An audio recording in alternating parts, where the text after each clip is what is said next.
Cool. Listen, it's cool. We're going a bit later today. That's all because I know, Wayne. It's Cape Town, right? Yes, let's blame Cape Town. Just blame it on the Cape Towns.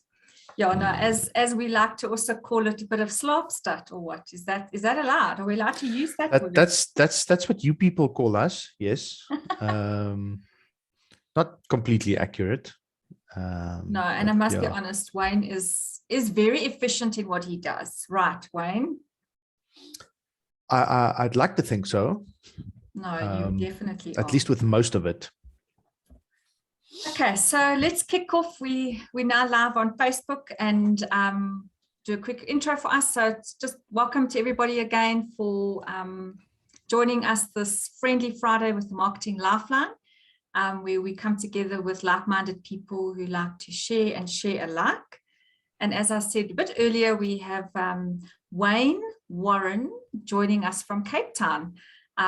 Shame, I think the first time I met him, I called him Warren more than I called him Wayne. But as you said, that wasn't anything new. So thanks so much for joining us today as we talk a little bit about websites and touch on landing pages. And I look forward to hearing what you have to share with us.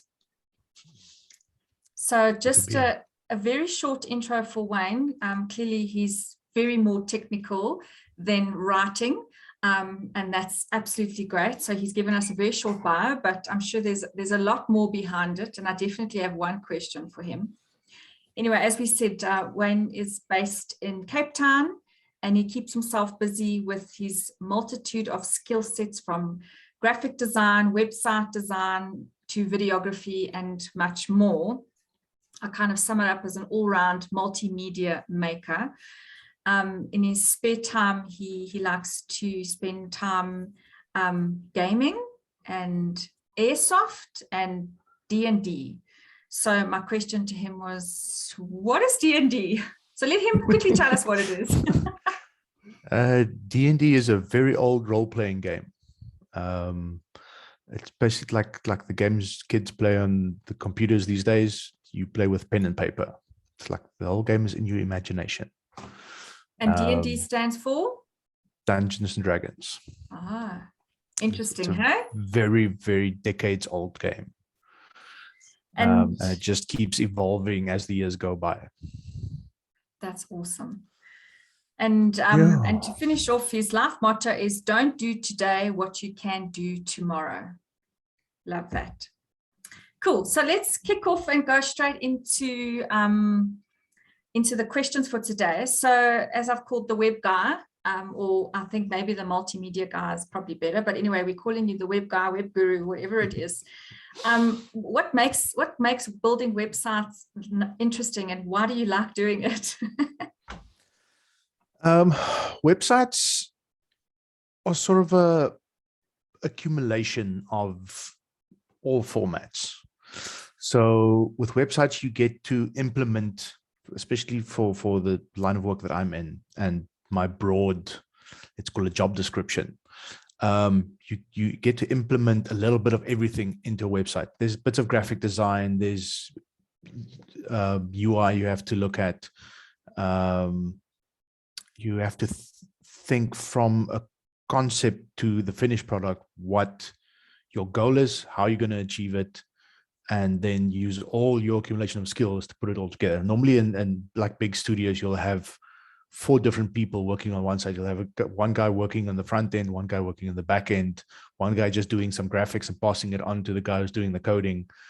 For me, in this situation as a freelancer, I do most of everything. So I am in control of the process from start to finish. So it is, so you get to flex sort of all your muscles in one job. And like when I was in the printing industry, it's always nice to see your end product out there in the world. So it's just a bit more, and it can be more challenging than some of your jobs as well. More often than not, I spend a lot of time on Google trying to figure out why things aren't working.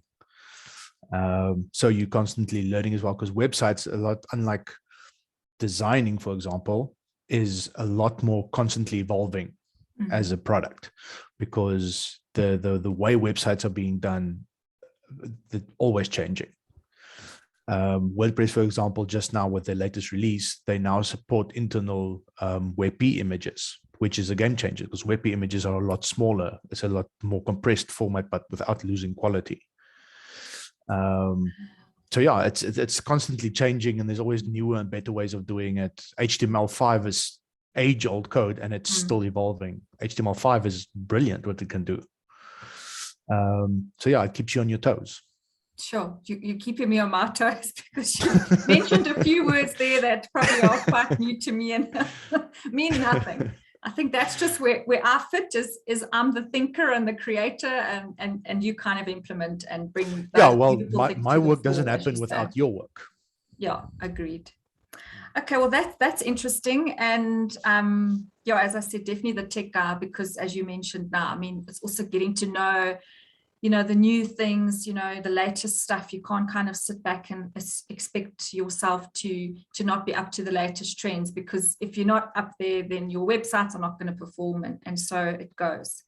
So just for those business owners, typically, what is the number one thing that all websites should have? I thought I would just ask you that, because we could obviously have a long list of things that each website should have, but I just thought, let's pick your brain and ask you maybe which is the one thing that every website should have. Yeah, that's a very broad question, because it's all going to come down to what your website is and who you are as a company. What is your purpose? What is your product? What are you selling? So it's not really one thing you can pick, like say a form, for example. Call to action. It's I would say from a concept wise, obviously it's speed is always a thing on websites, but I think more important than anything else is clarity. Your website should be clear and to the point, what it is you're doing, what it is you're selling. More often than not, I've been on so many websites that I'm on the homepage of the site and I still don't know what that company does, that you have to start digging just to figure out what it is, what they're doing, and is it actually the service you're looking for? Because Google will throw a lot of things at you just by hitting keywords. People do the keywords wrong, you end up with a website that's vaguely what you're looking for, but it's not, you waste time just looking for something and then being disappointed in the end. So I'd say definitely your main focus on your website should be clarity. I love that point, because actually, just to add on to that, I mean, what is the timing that people, they say, get onto your website? How long are they on your website for before they bounce? I mean, it's like 3 seconds, isn't it? Just over 3 seconds. So if you don't kind of tell them in that short time, they're pretty much gone. Yeah, because for me, with my line of work, I practically live on the internet. Doesn't matter what job I'm doing. So I see tons of websites, different websites, depending on what I'm looking for. And so that's normally my approach when I'm doing a site is, if I'm somebody looking for the service, how long is it going to take me before I get annoyed looking for the answers I'm looking for? So yeah, I always look at every job from, as much as I can, from a customer's perspective, just based on my own experiences. No, that's, yeah, I completely hear you. I get quite annoyed quite quickly, and that's not just because of my experience and knowing what they need to deliver, but I'm not going to go and look for information. I want you to tell me where the information is, or give it to me, that I don't need to look for it. Yeah.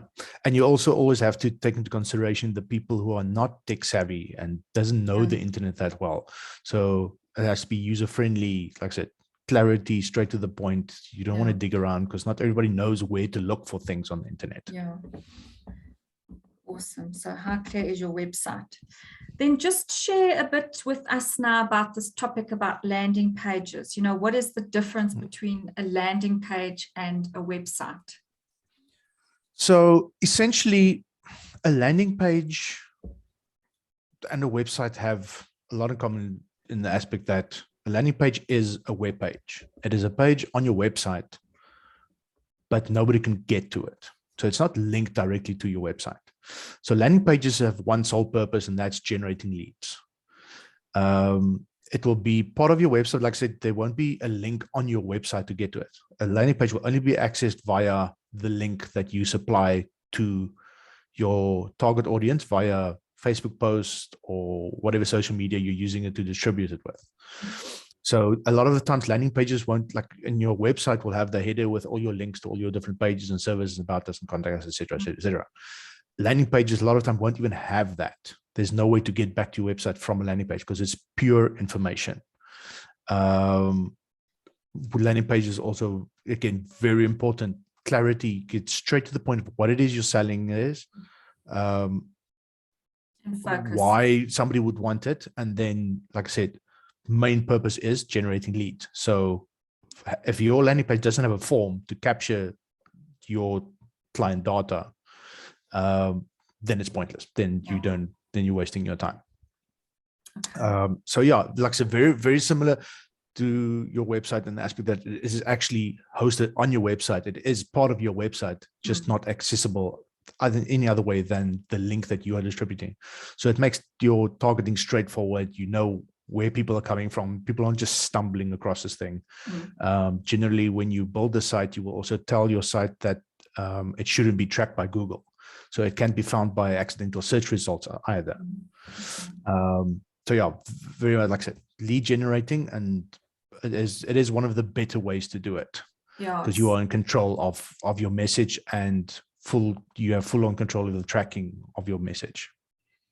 Yeah, and I actually, just to add to that, I totally agree from a marketing perspective as well, because your website could have 1 to 3 offerings on it, whereas a landing page gives you the opportunity to focus on one offering or one promotion or something very specific to an audience. Yes. So it also allows us to be kind of focus a specific audience to a specific message, as you say, to give them either a booking on a program or a booking or a lead or whatever it may be, because people can't get distracted by other things because you're selling this one thing and this is the only thing they can see. Okay. Yeah, absolutely love that. So yes, the question is, do you need landing pages and a website? I say we do. I say they both have their purpose to serve. So I don't know, do you want to add to that? You can't have one without the other. Okay. Like I said, a landing page is created based on your website. It is a link to your website. It is hosted on the domain of your website. So if you don't have a website, you cannot have a landing page. Although you obviously do get those platforms now, like the MailerLite, that allow you to create. Yes, you get those third-party pages type thing, yeah.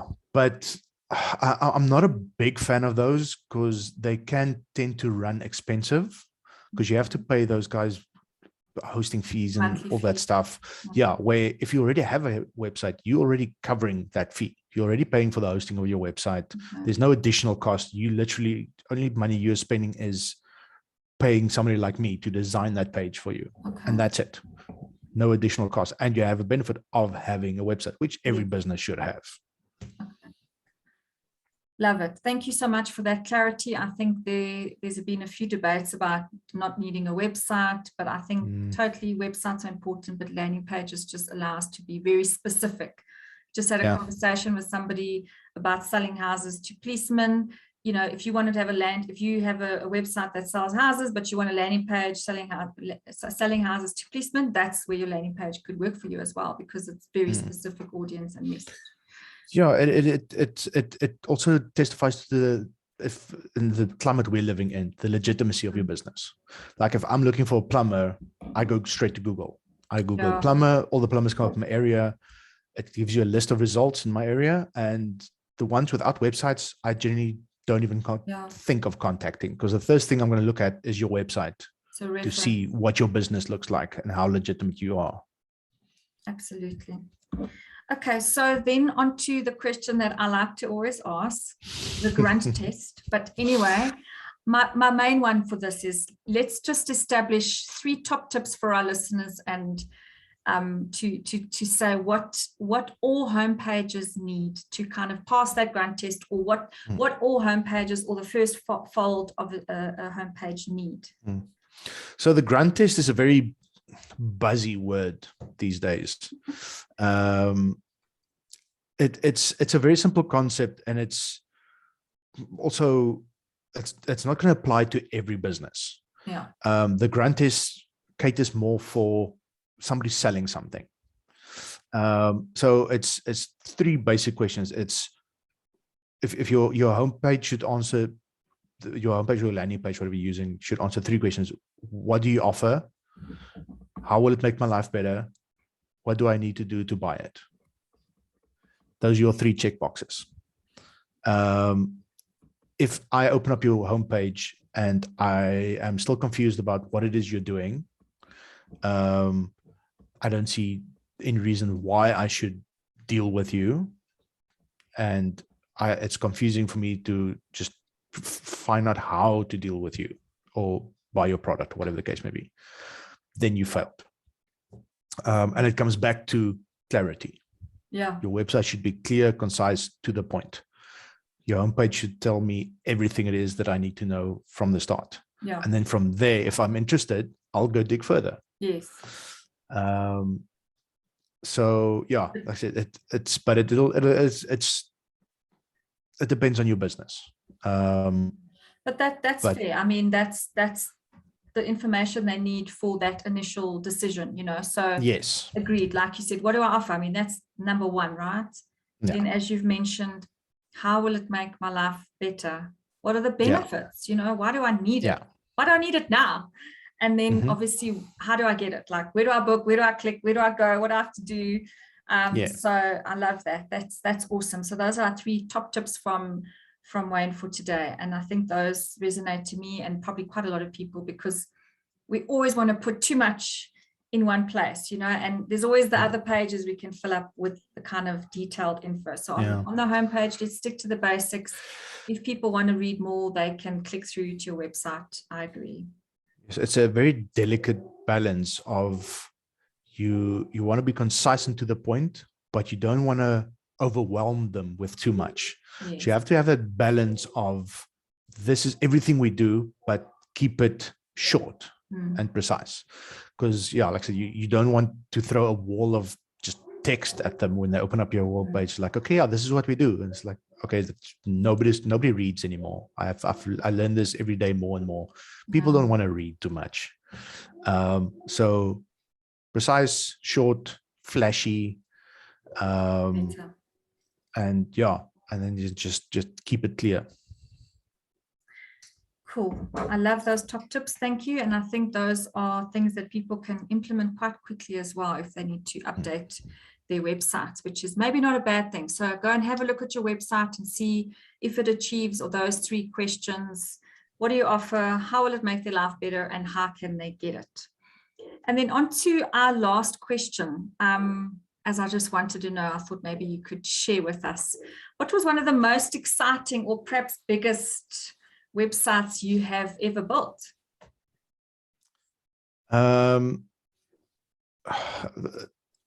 Biggest, I would say, generally is always an online store. There always a lot of work, a lot of time you sink into them. The last one I had that went live started out exciting and then just turned into a nightmare when the whole shop fell flat. Because unfortunately, a lot of people don't realize how much work goes into having an online store. They just go, I'm going to sell things online. And then all those things happen in the background, getting supplies from your suppliers, issuing invoices, shipping your stock, which they don't initially think of. So I think my current biggest job is Happy Health is the current biggest one I'm working on. It's going to be a little beast when it's done. I still need to talk to the client there about getting a staff discount on some of those products. There's some good products on there, right? Yeah. I've recently started looking at the CBD business. looks to be a good business and a good alternative to some things, especially with my wife that's on like chronic anti-anxiety medication It at this actually point. is, the CBD is quite phenomenal, and for both children as well, and even the pets, you know, so it's definitely a good product. So thanks for that airtime, Wayne, and mentioning that for us. But yeah, so I hear you. I think e-commerce stores are underestimated from the owner themselves, but also from your side in terms of putting it together with all those plugins. I can imagine is a mammoth task. You know, the pricing, the querying, the upload of the costs. I know there's specifications, there's pack shots. Each pack shot probably needs to look the same. You don't want to have a variety of different pack shots from different people. So I'm sure an e-commerce site is probably one of the hardest, but probably one of the most popular sites at the moment, I'd imagine. Yeah, especially like I said, in the climate we're living in now, online, just virtual everything at this point is it's booming. Most people don't want to leave their houses unnecessarily. If you have the option to buy something online, get it delivered to your door, people are going to go that way. Yeah. So it's definitely the business to be in now. It is actually happy, sad. I must be honest, you know, you look at these malls and they get emptier and emptier. And then I think to myself, like, but people just are in that position now. And I mean, overseas, it is like that. There you're fortunate and you order a product online and you have it at your doorstep probably the same day, or if not the day later. Here, we're still kind of warming up to the idea of we kind of accepted it within 5 days. But I think people are warming up to that idea of ordering online and waiting. I mean, the 60-second thing that 60-minute thing that Checkers has implemented is phenomenal. And I think that resonates, the fact that that's what people want. They want to go online, order, and sit in the comfort of their own home. So, yeah. I believe there is still a bit of balance. I mean, I've been shopping online for many years now. Since the day I started, just out of pure convenience. But there are a lot of things that I would never buy online. Like this chair I'm sitting in. I would never buy an office chair online because I need to sit in it. I need to feel it. I need to physically look at it.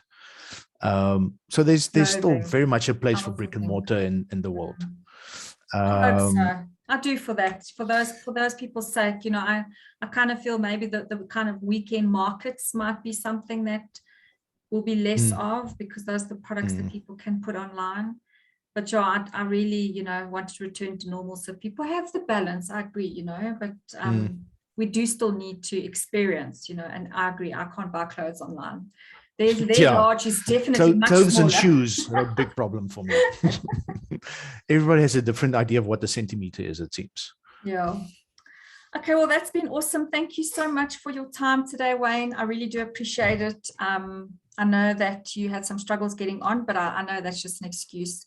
It was probably just riding back from the beach. But yeah, so until next week, we're going to be talking. Next week, we're going to be kind of on the back foot of this week. We're going to be looking at a bit about content for websites and landing pages. And then please, if you did enjoy this interview, please do share it and give us a like. And thanks again so much to you, Wayne. And then I'll see everybody again, same time, same place next week. Cheerio. Cool. Chat later. Bye. Cheers.